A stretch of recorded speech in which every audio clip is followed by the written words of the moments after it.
Rendre le discours scientifique accessible et attractif au plus grand nombre, ce n'est pas évident. Pari réussi pour le créateur de la chaîne Y Penser sur Internet, Bruce Benhamran.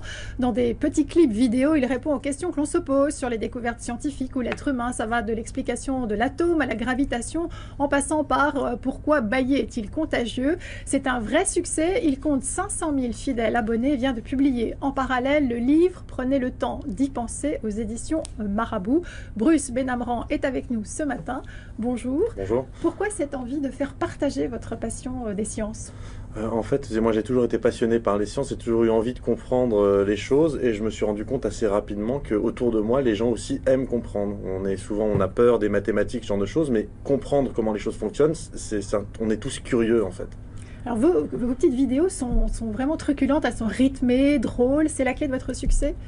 Je pense, alors la clé de mon succès, je pense, ça tient aussi au fait que je suis pas vraiment un scientifique moi-même et que donc en fait, il faut déjà que moi je comprenne pour pouvoir transmettre la façon dont j'ai compris les choses.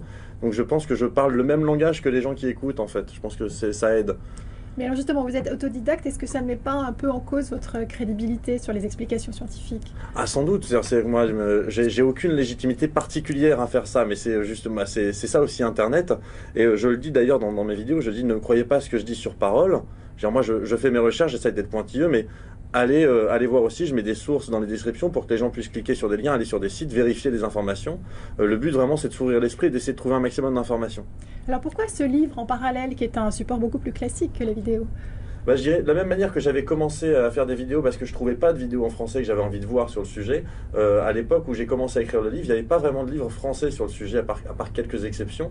Et j'avais envie vraiment de peut-être aussi de toucher un public qui ne me connaît pas sur Internet et qui ne se doute pas que sur Internet on trouve aussi ce genre de vidéos.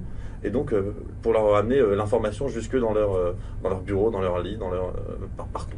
Alors justement, vous en tant que professionnel du net, vous allez aussi dans les collèges pour sensibiliser les adolescents aux informations, aux fausses informations, aux intox qu'il peut y avoir sur le net? Oui, parce que ce qui se passe, c'est Internet, c'est à la fois un outil formidable et en même temps c'est un outil un peu dangereux parce qu'on trouve tout et n'importe quoi.